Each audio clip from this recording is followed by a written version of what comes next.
សួស្តីបងប្អូនទាំងអស់គ្នានេះគឺជាវីដេអូទី1ដែលនាងខ្ញុំនឹងធ្វើដើម្បីរំលឹកមេរៀនទៅកាន់បងប្អូនទាំងអស់គ្នាទាក់ទងទៅនឹងការចាក់សោពីកតាដែលយើងប្រើ app Proton Authenticator ចា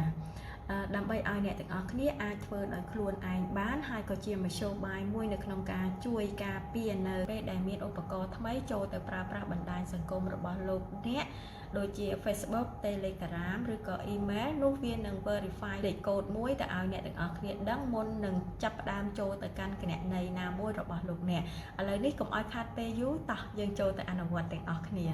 ជាដំបូងអ្នកទាំងអស់គ្នាចូលទៅកាន់គណនី Facebook របស់លោកអ្នកហើយរកពាក្យថា setting ចា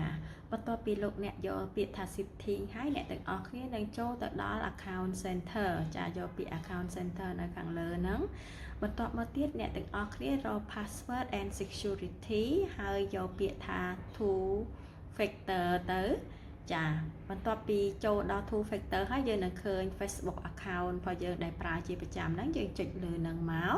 ចានោះវានឹងឲ្យ authenticator នេះចេញមកចាគេសួរយើងយកតាម app ឬក៏ SMS តែយើងយកតាម app មកបន្ទាប់មកវានឹងឲ្យយើង verify code ទៅកាន់ email របស់យើងហើយយើងយក code ចេញពី email វាយមកវានឹងចេញ link នេះឲ្យយើង copy កន្លែង key ហ្នឹងមកចាហើយយើងទុកសិនយើងចូលទៅក្នុង Proton Authenticator app យើងចុចសញ្ញាលេខបូកចុចសញ្ញាលេខបូកហើយយើងយក enter manually key នេះហើយកន្លែង title នេះបងប្អូនវាយពាក្យថា Facebook មកចាវាយពាក្យ Facebook ហើយអ្នកទាំងអស់គ្នាកន្លែង script នេះគឺអ្នកទាំងអស់គ្នាផាសមកចុចលើនឹងហើយវានឹងចេញសញ្ញាផាសហ្នឹងដែលយើងបាន copy ចេញពីចាក់សោពីជាន់មិញណាចាអញ្ចឹងយើងផាសវាមកវានឹងនៅលើនឹងហើយកន្លែង insure នេះអ្នកទាំងអស់គ្នាដាក់ឈ្មោះ account Facebook របស់យើងដើម្បីឲ្យ Proton Authenticator ហ្នឹងវាដឹងថាអានេះជា Facebook មួយនេះយើងអាចដាក់ app ច្រើនទៀតនៅក្នុងហ្នឹងណា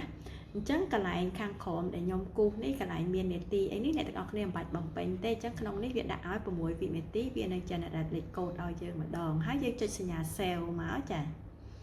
បន្ទាប់ពីចុចសញ្ញា save ហើយនោះយើងនឹងបានលេខកូដនៅក្នុង Proton Authenticator app នេះតែម្ដងចាអញ្ចឹងវា generate ឲ្យយើង6វិនាទីម្ដង6វិនាទីម្ដងអញ្ចឹងយើងយកលេខកូដនេះទៅបំពេញរាល់ពេលដែលយើងចូល account គណនីរបស់យើងដែលយើងប្រើនៅលើឧបករណ៍ថ្មីអញ្ចឹងបើសិនជាអ្នកណាគាត់ចង់ hack account របស់យើងតើតើគាត់មានលេខកូដនេះទៅគាត់អាចចូលទៅកាន់គណនីរបស់យើងបាននេះវាជាសុវត្ថិភាពមួយសម្រាប់អ្នកទាំងអស់គ្នាហើយបងប្អូនទាំងអស់គ្នាចង់បានវីដេអូមេរៀនបែបណាទៀតទាក់ទងទៅនឹងសុវត្ថិភាព digital អ្នកទាំងអស់គ្នាអាចផ្ដល់ជាមតិយោបល់នៅក្នុង comment បានចាអរគុណ